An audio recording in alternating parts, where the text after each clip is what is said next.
votre invitation. Je suis particulièrement reconnaissant à Ligia Ferreira, Marcos Moraes et aussi à Claudia Pancioni, qui est l'organisatrice avec eux deux de ces colloques sur les correspondances, de cette invitation qui est la 4e ici au Brésil.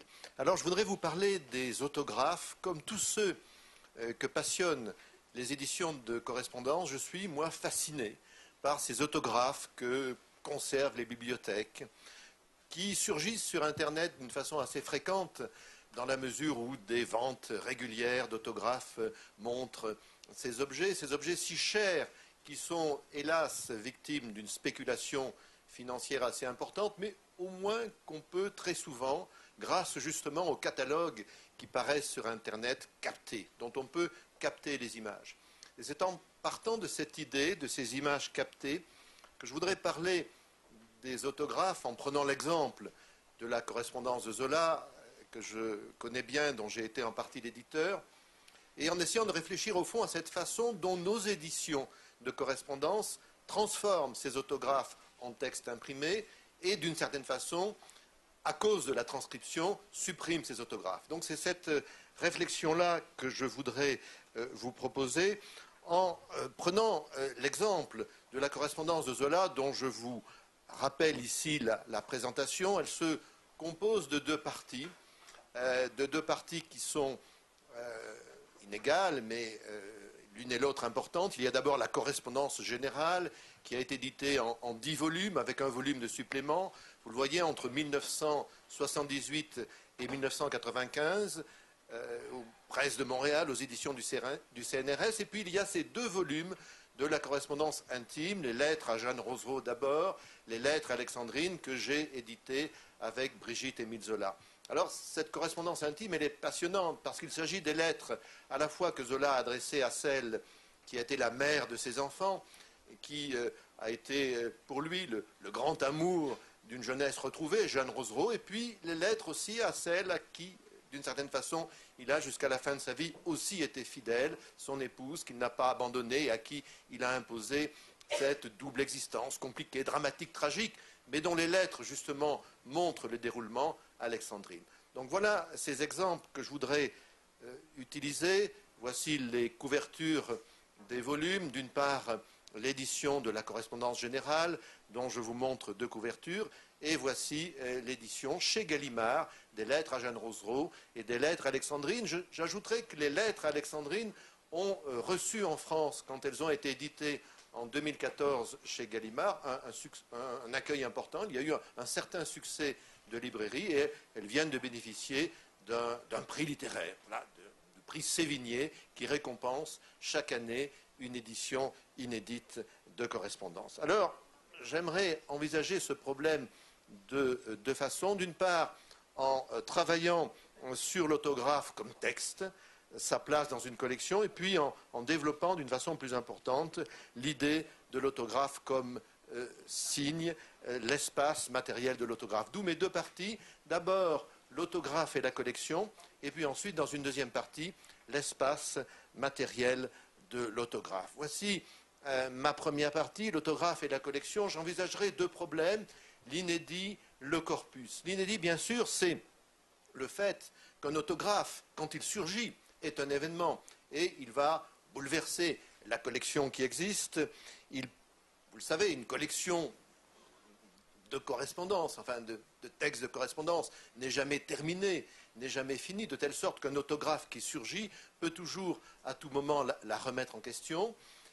Cet autographe peut avoir une fonction qui sera une fonction complémentaire.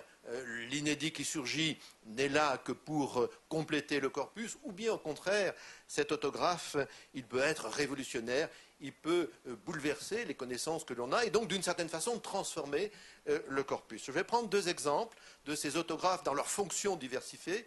D'abord, l'inédit additionnel, celui qui s'ajoute à la collection, qui ne dit pas grand-chose peut-être, mais enfin qui est important parce qu'il va la constituer, parce qu'il va la consolider, parce qu'il va la confirmer. Là, je prends l'exemple, et les exemples que je vais prendre d'ailleurs seront en général des exemples de lettres inédites, pour vous montrer combien sans cesse les collections s'enrichissent. Je prends l'exemple d'une lettre de Zola à un ami qui s'appelle Numakos, qui est un ami d'Aix-en-Provence, qui vient d'être publié dans un catalogue d'autographes il y a quelques mois à peine. Apparemment, cette lettre n'a pas beaucoup d'intérêt. Le texte est celui-ci. Mon cher Coste, vous ai-je dit que nous comptons sur vous pour dîner jeudi prochain? En tout cas, je vous l'écris pour que cela soit bien entendu. Bon, a priori, pas grand-chose dans ces quelques lignes. En réalité, pour ceux qui connaissent la biographie de Zola, c'est une lettre importante car elle confirme ces réunions du jeudi soir au cours desquelles Zola a constitué ce qu'on appelle le groupe de Médan. Elle nous donne une information importante finalement sur la régularité de ces réunions et sur l'importance auprès de Zola de ce Numakos qui est un ami d'Aix-en-Provence et qui témoigne de cette fidélité que Zola peut avoir vis-à-vis de ses amis. Donc un inédit qui n'est pas extraordinaire, mais qui apporte au réseau des lettres un élément important. Mais voici un deuxième exemple que je voudrais prendre, celui d'un inédit révolutionnaire, celui qui, finalement, c'est celui dont rêvent tous ceux qui réfléchissent évidemment aux éditions de correspondance, cet inédit qui va transformer les choses. Là, il s'agit d'une lettre, non pas de Zola, mais de Cézanne, du peintre Cézanne. Elle est adressée à Émile. Elle date du 29 septembre 1887. Pour tous ceux d'entre vous qui connaissent l'histoire des relations entre Zola et Cézanne, c'est une chose extraordinaire que cette lettre, car toutes les biographies qui existent aujourd'hui, de Cézanne notamment, de Zola un peu moins, mais de Cézanne surtout, vous disent que Zola et Cézanne ont rompu en 1886, en avril 1886 exactement, quand Zola a publié l'œuvre. Or, voici cette lettre, elle vient de surgir il y a un peu plus d'un an à peu près, elle date de novembre 1887 et elle montre que Cézanne est toujours parfaitement en lien d'amitié avec Zola. Voici le texte, hein. Mon cher Émile, je vais vous donner la transcription, car j'ai voulu vous montrer l'écriture de Cézanne pour vous montrer que cette lettre n'est pas un faux, bien sûr, mais voici la transcription. Mon cher Émile, je viens de recevoir de retour d'Aix le volume de la Terre que tu as bien voulu m'adresser. Je te remercie pour l'envoi de ce nouveau rameau poussé sur l'arbre généalogique des Rougon-Macquart. Je te prie d'accepter mes remerciements et mes plus sincères salutations. Quand tu seras de retour, j'irai te voir pour te serrer la main. Donc il s'agit de l'envoi du volume qui a suivi l'œuvre, c'est la Terre, et on voit que entre Zola et Cézanne, l'amitié est toujours là, et qu'ils n'ont donc pas rompu au moment de l'œuvre. Voilà ce que l'inédit peut apporter. Soit il consolide le corpus, soit au contraire, il révolutionne les choses. Maintenant, deuxième idée, la question du corpus. Je voudrais insister sur, au fond, la façon dont les corpus sont composés, en réfléchissant à ceci que nos éditions de correspondance, et je pense plutôt aux grandes éditions de correspondance du XIXe siècle, sont finalement des éditions hybrides, car elles sont composées de textes autographes, évidemment pour l'essentiel, mais elles sont souvent composées de textes qui ont pour origine un texte imprimé, hein, une version imprimée antérieure, qui viennent d'une revue, qui viennent d'un journal, d'un quotidien. Souvent, les quotidiens du XIXe siècle publient des lettres et nous n'avons jamais les autographes de ces lettres. Eh bien, c'est d'ailleurs la situation dans laquelle se trouve la correspondance de Zola. Les deux versants que j'ai évoqués devant vous, la correspondance intime d'une part et la correspondance générale d'autre part, correspondent à ces deux cas de figure. La correspondance intime, nous l'avons éditée récemment, je l'ai éditée récemment, et j'ai eu la chance de l'éditer, à partir des autographes. Les lettres à Jeanne Roseau, les lettres à Alexandrine que les lecteurs peuvent découvrir dans les volumes de l'édition Gallimard, ce sont des textes qui sont édités à partir des autographes. En revanche, les 10 volumes, les 11 volumes même de la correspondance générale, je dirais que ce sont des textes hybrides, puisque une partie vient de sources imprimées, notamment ces fameuses lettres célèbres de Zola à Cézanne. Hélas, nous n'en connaissons pas les autographes, pas les originaux. Et puis, évidemment, de toutes sortes de sources possibles, celles que je viens d'évoquer à l'instant. De telle sorte que quand on réfléchit à une édition, quand on veut essayer de l'améliorer, je pense qu'il faut savoir réfléchir à la part, justement, des autographes et à la part des textes imprimés. Les textes imprimés, d'une certaine façon, nous ne les retrouverons, je veux dire, l'origine des textes imprimés, nous ne la retrouverons jamais, mais au contraire, ces textes que nous éditons et qui ont pour origine des autographes, eh bien, il faut essayer, dans la mesure du possible, dans une édition, de les mettre en valeur. Et je rêve, moi, hein, en regardant l'édition de la correspondance générale, d'une édition qui serait supérieure à celle-ci et qui permettrait au lecteur de revenir, quand c'est possible, aux textes autographes. Et la proportion est intéressante. Si je regarde les 10 volumes de cette correspondance, il y a 30% de textes dont les sources sont imprimées, dont nous ne connaissons pas les originaux, et 70% de textes qui viennent de textes autographes. Donc, au fond, cette correspondance, eh bien, si on veut véritablement la mettre en valeur, il faut essayer de retrouver son origine qui est celle de ces autographes perdus. Et j'imagine la possibilité d'une édition électronique qui serait aujourd'hui possible, supérieure à ces volumes papier que nous avons édités, et qui donnerait à un lecteur justement ces images perdues, ces images qui dorment dans les bibliothèques, ces images dont nous avons les photocopies, ces images qui nous ont permis justement de constituer, quand les volumes ont été édités, les 10 volumes de la correspondance générale.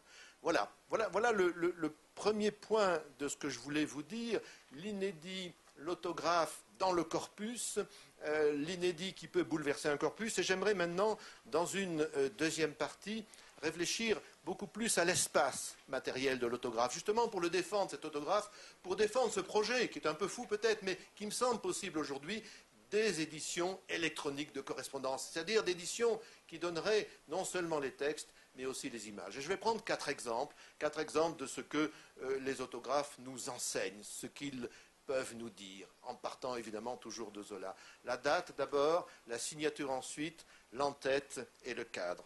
La date.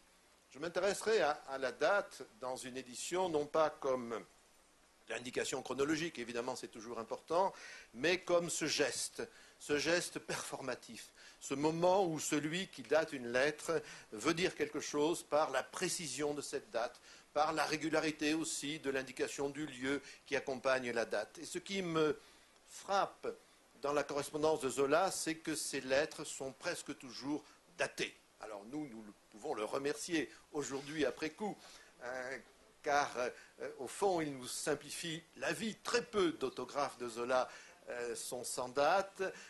Il y a chez lui cette volonté de transparence qu'il avait d'ailleurs imaginée. Il pensait déjà, en écrivant ces lettres, que ces lettres pourraient circuler, et il les a toujours, ou presque toujours, datées. Ce scrupule de la date, vous allez voir qu'il joue un rôle important, et en particulier dans la correspondance intime. Je vais prendre l'exemple de ces lettres très belles, écrites à Alexandrine, donc de ce volume publié chez Gallimard en 2014. Je vais prendre cet exemple-là pour vous le montrer.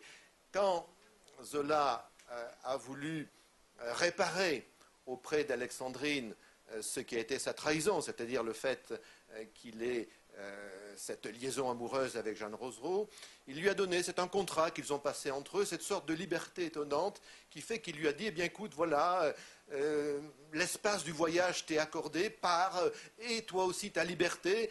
Et Alexandrine, à partir de ce moment où ils ont accepté cette double existence qu'il lui a imposée, Jeanne d'un côté avec les enfants et elle à côté, Alexandrine a fait régulièrement de longs voyages en Italie qui ont duré 2 mois, 3 mois, chaque automne, elle partait en Italie. Et évidemment, ces voyages pour nous sont merveilleux parce qu'ils nous permettent d'avoir les lettres que Zola lui écrivait pendant ces voyages. Et ces voyages sont étonnants, ils s'écrivent tous les jours. Tous les jours, Zola écrit une lettre à Alexandrine, tous les jours, elle lui répond.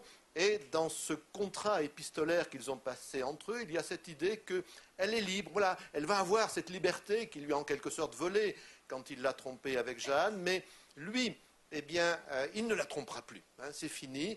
Tous les soirs, il lui écrira une lettre. Alors, elle le sait, il a sa double vie. Jeanne existe, mais tous les soirs, il lui écrira chez eux, dans leur chambre, une lettre pour lui montrer qu'il n'est pas avec Jeanne, mais qu'il est avec elle. Qu'elle est là, dans sa liberté du voyage en Italie, et que lui, il pense à elle, il est dans leur chambre à coucher, dans une sorte de fidélité d'époux, dont d'ailleurs les domestiques sont tout à fait les garants, puisque Zola vit entouré de domestiques, et évidemment Alexandrine sait que c'est vrai, hein, tout ce qu'il lui dit chaque soir quand il lui écrit des lettres. De telle sorte que Zola est angoissée constamment dans ses lettres à Alexandrine que ces lettres ne se perdent, qu'elles ne reçoivent pas justement la lettre quotidienne. Et alors, il y a dans sa correspondance une recherche des lieux dans lesquels elle se déplace, voyant, bon, elle passe de ville en Italie, et il fait en sorte que chaque fois, elle puisse recevoir ces lettres. Voici un exemple tout à fait intéressant d'une lettre qu'il a écrite, et puis il a peur qu'Alexandrine n'ait pas reçu cette lettre. Il lui dit ceci: chère femme, je reçois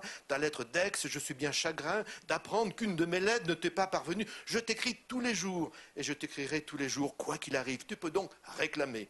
Je t'envoie une dépêche pour te dire cela, mais par excès de sûreté, je t'envoie aussi cette carte. Alors oui, c'est écrit sur une carte de visite, ceci, qui t'arrivera en même temps que ma lettre d'hier soir. Ce soir, je t'écrirai plus longuement, et je répondrai à ta lettre du 31 que je viens de recevoir. Dans un cas, je t'embrasse tendrement. Vous voyez que, pour être sûr qu'elle reçoit ses lettres quotidiennes, il envoie trois messages en quelque sorte, une dépêche, cette carte que je viens de vous lire, et puis il y a une lettre qui suivra pour qu'il soit sûr que tout va bien entre eux. Voilà la date comme geste performatif dans cette écriture étonnante de la lettre quotidienne qui est celle de Zola et d'Alexandrine. Alors, je voudrais passer à un deuxième exemple qui est celui de la signature.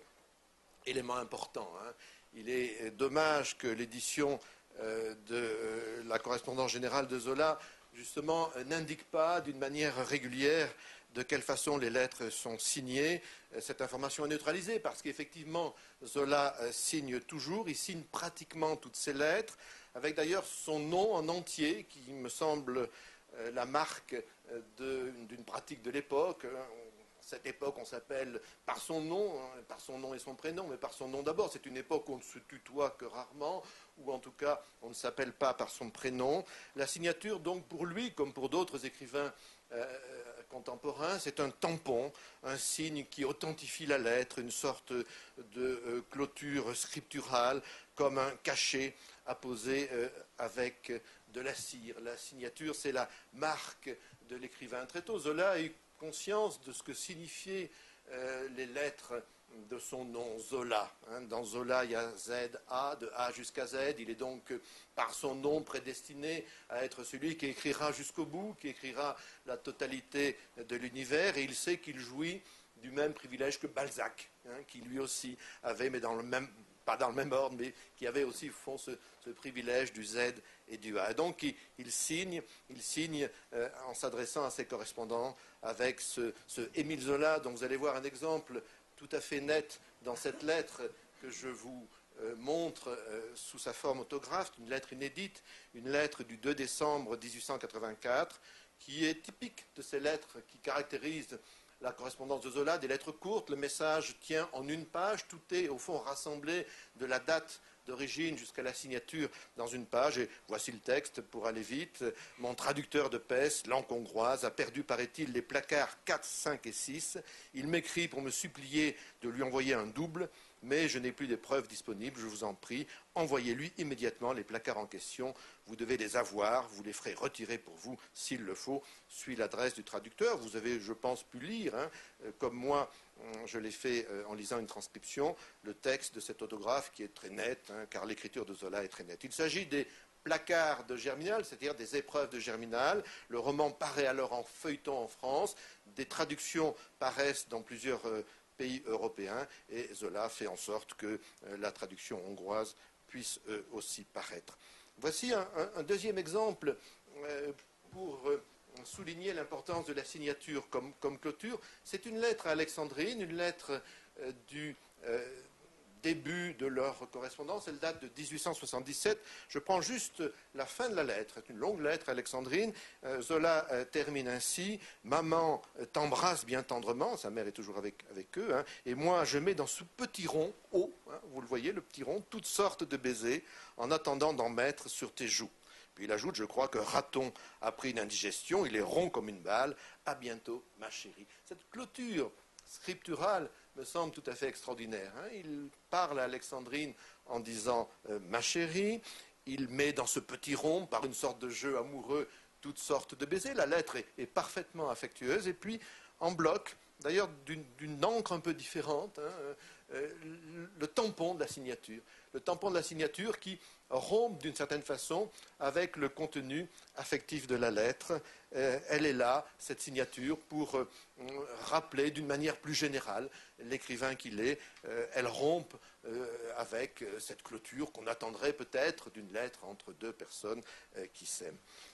On voit le même phénomène assez étonnant dans les lettres que Zola écrit à ses enfants. Il a eu 2 enfants, Denise et Jacques, et quand il leur écrit, il peut terminer par une formule du genre « ton papa qui t'aime », mais toujours à côté, après « ton papa qui t'aime », il y a cette signature, ce Émile Zola, qui est là comme le tampon véritable de la lettre. Alors, évidemment, cette signature mérite chaque fois qu'on s'interroge sur elle, qu'on s'interroge sur justement ce qui l'entoure, car cela fait partie du message de la lettre, et cela m'intéresse aussi de savoir que dans certains cas, il n'y a pas de signature. Et c'est assez rare, mais ces cas sont d'autant plus intéressants. Et en particulier dans les lettres à Jeanne Rosereau. Quand il écrit à Jeanne, et non pas quand il écrit à Alexandrine, sa femme, mais quand il écrit à Jeanne, la mère de ses enfants, en général, il ne signe pas. Pourquoi? Pourquoi j'interprète cela comme le signe de ce que l'intimité de Zola avec Jeanne le pousse à effacer cette dimension qui est la sienne, de l'écrivain. Au fond, l'absence de signature, c'est peut-être le signe de ce huis clos dans lequel Zola plonge Jeanne, qui aura vécu toute sa vie sans amis, à l'écart, de telle sorte que voilà, les lettres se terminent ainsi, plus directement, sans qu'il y ait de signature. Mais quand il signe, quand Zola signe, c'est toujours le signe, c'est toujours l'indication d'un moment important. Ah oui, ça j'ai oublié de vous montrer ce document qui était un document correspondant à ce qui précédait, un beau billet, un billet extraordinaire de Zola à son petit-fils Jacques, signé Émile Zola. C'est un bon pour un cadeau que je paierai dès ma rentrée à Paris. Ce billet est émouvant parce que c'est un billet qu'il envoie à son petit garçon, à son petit-fils, alors qu'il est en exil en Angleterre et qu'il est évidemment incapable de le voir. Voilà ce bon. Mais le document que je voulais vous montrer, et j'y arrive tout de suite, c'est une lettre à Jeanne du 11 février 1898. Elle est étonnante, cette lettre. Là, pour une fois, la signature existe, et nous sommes en février 1898 en plein procès. C'est le moment où Zola, à cause de J'accuse, est traîné devant les tribunaux, devant une cour d'assises, 15 jours d'un procès extraordinaire dans Paris. Les foules autour du palais de justice hurlent à mort les Juifs, à bas Zola. Et on est au 3e jour du procès ici. Voici ce qu'il écrit à Jeanne. « Chère femme, ma bonne Jeanne adorée, je t'ai envoyé hier des moulins pour te rassurer, pour te dire qu'il serait imprudent aujourd'hui et demain que j'aille vous embrasser. On suit ma voiture et je ne veux à aucun prix signaler ta maison. Sois donc bien patiente, embrasse bien tendrement nos chers enfants pour moi et ne t'inquiète pas, je me porte très bien, aucun danger sérieux ne me menace. Il faut laisser passer l'orage et nos enfants plus tard seront très fiers de leur papa. Dimanche, je te promets d'aller passer tout l'après-midi avec toi, ne sors pas, envoie les enfants se promener 1 heure ou 2 et je resterai ensuite avec vous jusqu'à 6 heures. Il vaut mieux que demain et après-demain, je m'abstienne d'aller vous voir, chère femme et chers petits adorés, je vous embrasse de tout mon cœur. On peut penser d'ailleurs que Jeanne a montré au moins à Denise cette lettre et il y a cette fois-ci la signature. C'est le moment où il réapparaît comme écrivain. Il signe parce que nous sommes en février 1898, nous sommes au moment où l'affaire Dreyfus est dans sa crise la plus forte et il a cette belle phrase qui est au cœur du message à Jeanne et que Jeanne sans doute répétera aux enfants. Nos enfants plus tard seront très fiers de leur papa. Voilà donc le moment où cette exception de la lettre non signée qui est intéressante. Voilà le moment où, dans les lettres à Jeanne, qui en général ne sont pas signées, la signature peut intervenir. Maintenant, autre exemple des moments où la signature s'efface. C'est justement cette période de l'exil. Je viens de l'évoquer, l'affaire Dreyfus. Cela, après J'accuse, entre juillet 1898 et juin 1899, connaît une année d'exil en Angleterre, une période évidemment très difficile pour lui, une période au cours de laquelle il prend beaucoup de précautions pour sa correspondance. Et en général, il décide non pas d'utiliser un pseudonyme, mais de ne pas signer. De telle sorte que ces lettres se terminent par une sorte d'étrange trait gondolé, dont je vais vous donner un exemple en vous montrant la fin de cette lettre à Alexandrine qui date du 1er septembre 1898, c'est le début de l'exil. Et voici comment ça se termine, par des termes affectueux et puis cet étrange trait gondolé que vous avez ici. J'ai retrouvé ici dans le jardin de petites pensées blanches. Je t'en envoie 2 pour te remercier de tes jasmins qui m'ont apporté un petit coin de la maison. Quand ils s'écrivent, ils envoient toujours des fleurs séchées dans les lettres. Hein. Donc, je t'embrasse de tout mon cœur, chère femme, et je t'embrasse dans l'espoir que nos grands ennuis vont finir. Nos grands ennuis vont finir.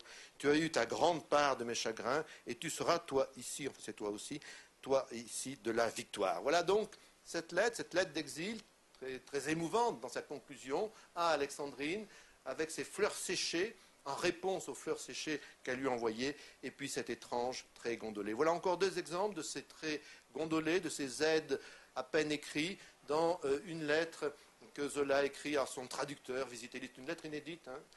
C'est une lettre qui appartenait autrefois à Pierre Berger, qui vient d'être vendue d'ailleurs par une spéculation assez étonnante qui fait qu'elle a triplé de prix en Israël il y a quelque temps. Enfin, voilà. Une lettre donc de Zola à son traducteur, Ernest Visitelli. Je passe sur le contenu de la lettre, peu importe. La petite fille Violette qui est évoquée ici, c'est la fille du traducteur qui a aidé Zola pendant l'exil. Mais vous voyez ce Z qui est celui de l'anonymat de l'exil. Voici encore une lettre à Visitelli avec ce même Z. J'aimerais poursuivre cette idée, cette réflexion sur la signature en évoquant ce moment où le nom se dissimule, où il y a une signature cryptée, et je reprendrai l'exemple des lettres de Zola à Jeanne pour vous montrer cette enveloppe assez étonnante qui correspond au début de la correspondance de Zola et de Jeanne. Madame EJ70, c'est une des premières lettres que Zola a adressées à Jeanne. Alors il lui écrit sous ce nom-là, au fond, hein, sous cette signature-là qui est dissimulée, EJ70, elle lui répond à monsieur EJ70 ou bien à monsieur ZR70. On a compris, EJ c'est Émile et Jeanne, ZR c'est Zola et Rosereau. Donc voilà le code qu'ils ont choisi pour s'écrire et ils utilisent ce qu'utilisent les couples adultères en France à cette époque, la poste restante. Hein. Donc ils s'envoient des lettres, poste restante, et lui il va récupérer les lettres sous le nom de EJ ou bien sous le nom de ZR. C'est évidemment intéressant hein, de voir que dans ce qu'ils choisissent, EJ ou bien ZR, il y a par la graphie de la signature elle-même la marque de ce couple qu'ils ne sont pas et qu'il essaie de montrer à Jeanne qu'ils sont malgré tout. C'est-à-dire que la lettre, elle a fonction face à Jeanne de lui dire qu'elle est sa femme, hein, elle aussi, et qu'il y a une unité absolument indissociable entre eux. Alors ZR, EJ70, tout cela est clair. Mais j'ai longtemps cherché, quand j'ai édité ces lettres à Jeanne, ce que signifiait ce chiffre 70. J'ai longtemps cherché, je ne trouvais pas. 70, pourquoi alors que J et ZR étaient clairs.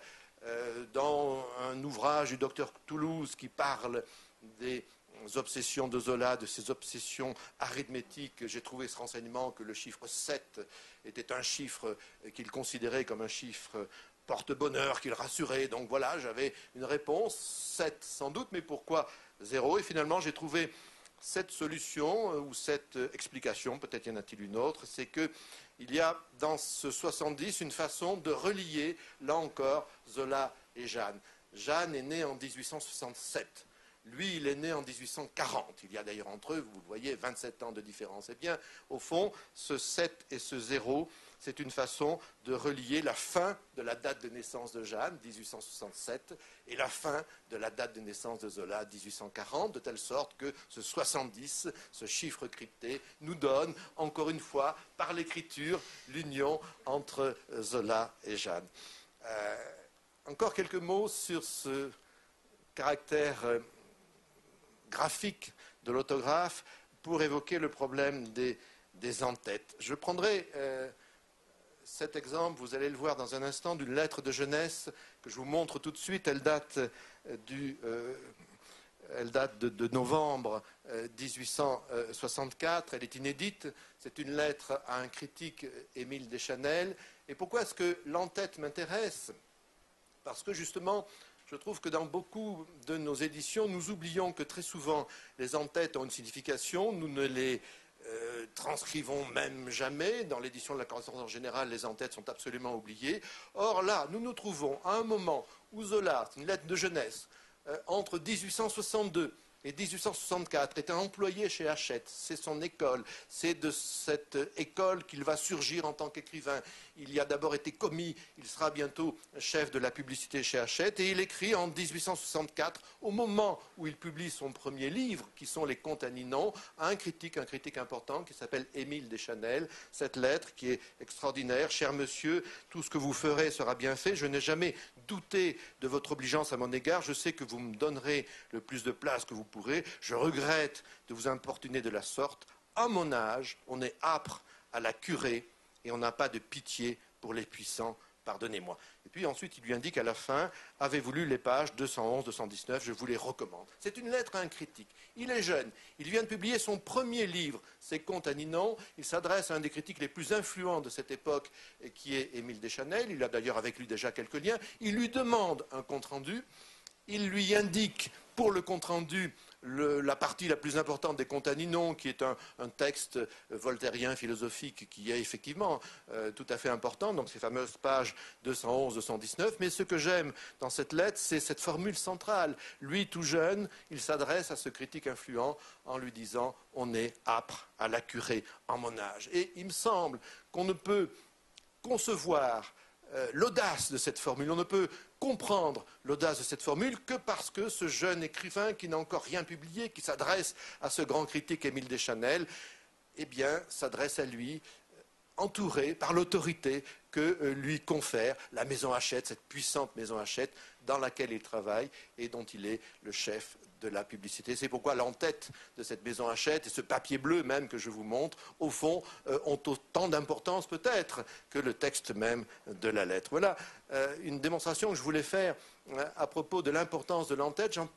prendrai une deuxième, je ferai une deuxième démonstration, je prendrai un deuxième exemple en évoquant devant vous une lettre que tous ceux qui travaillent sur Zola connaissent, la fameuse lettre sur les écrans du 18 août 1864, qui est une grande lettre dans laquelle Zola, il est chez Hachette à ce moment-là, définit son programme littéraire. Il définit 3 écrans littéraires, l'écran romantique, l'écran classique et l'écran réaliste. Et il dit que dans ces 3 écrans, eh bien, c'est l'écran réaliste qu'il va choisir. Cette lettre est très connue, elle est très souvent commentée, elle fait de nombreuses pages dans la correspondance, mais on n'avait jusqu'ici jamais eu l'autographe de cette lettre. J'ai réussi à découvrir cet autographe auprès d'un collectionneur, malheureusement qui ne m'a fourni qu'une photocopie. C'est pourquoi je vous montre ici vraiment une assez mauvaise photocopie, mais cet autographe est prodigieux.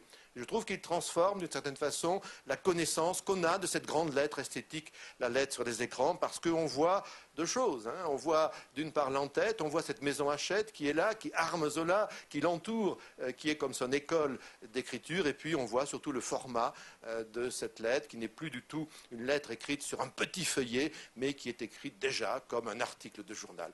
Voilà comment l'espace matériel de la lettre peut, je crois, s'ajouter au contenu même pour que nous en comprenions la signification. Je vais terminer, pour ne pas déborder, en évoquant un dernier point qui serait le tableau, au fond. Cette idée que la lettre est un tableau, que la lettre est une calligraphie. Vous connaissez la formule de Zola, sa formule d'écrivain, nulla dies sine linea, aucun jour sans écrire une ligne. Cette formule est très belle. C'est une formule qui se trouvait sur la cheminée de son cabinet de travail à Médan. Mais cette formule, quand on y réfléchit, elle est au fond intéressante car on l'a fait remonter au peintre grec Apelle, un peintre du IVe siècle avant Jésus-Christ. Et c'est lui qui aurait, paraît-il, pour la première fois écrit cette phrase. Et pour Apelle, cela voulait dire aucun jour sans tracer une ligne avec un pinceau. Sans tracer une ligne avec un pinceau, de telle sorte que je me dis que d'une certaine façon, les lettres de Zola aussi correspondent à cette idée de nulla dies sine linea, qu'une lettre est une calligraphie, qu'une lettre est un tableau. Voici quelques exemples de ces tableaux de la correspondance. Je prends ce premier exemple avec la 3e page en écriture en biais. Quand il écrit à Alexandrine ou à Jeanne, il écrit quelquefois des lettres courtes, des lettres de 3 pages, et ça se termine très souvent par une écriture en biais.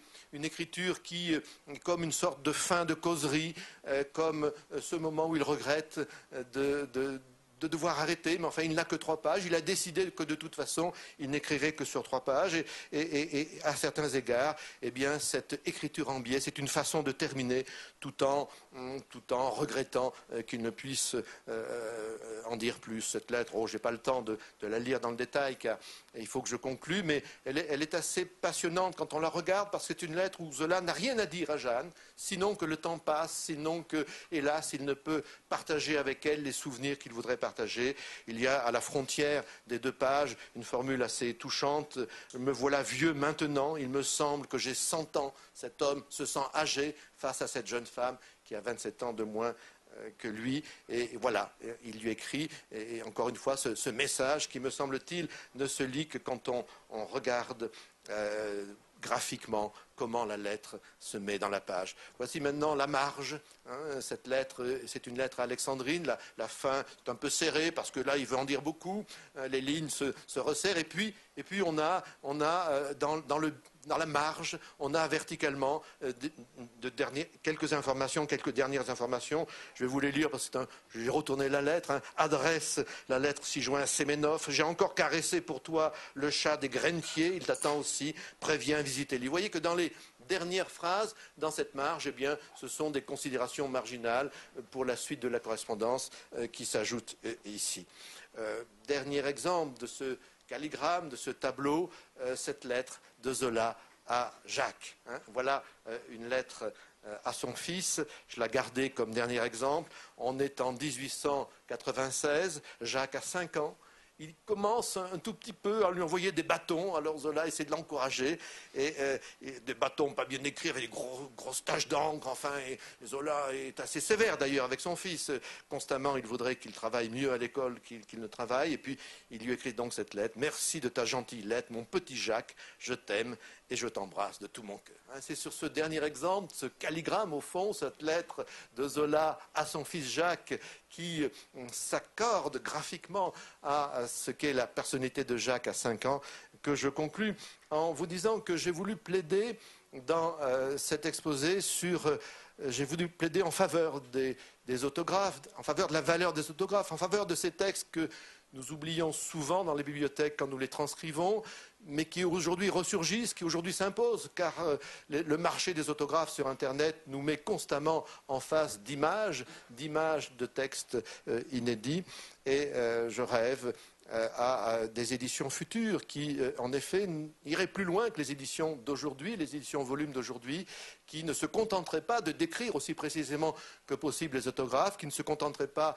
d'en donner quelques facsimilés, mais qui les montreraient quand c'est possible, autant que les textes transcrits. Cela existe déjà. Quelques sites sur Internet, si vous regardez, proposent de telles éditions. Je pense notamment à l'exemple de la correspondance de Van Gogh, qui est magnifiquement éditée par le musée d'Amsterdam, et où on voit à la fois les lettres de Van Gogh et en même temps, chaque fois, les autographes. Sans doute parce que Van Gogh était un peintre, sans doute pour cette raison-là, les éditeurs de cette correspondance ont-ils tenu compte de ce que j'ai voulu défendre devant vous, cette idée qu'une lettre est aussi un tableau, nulla dies sine lineam.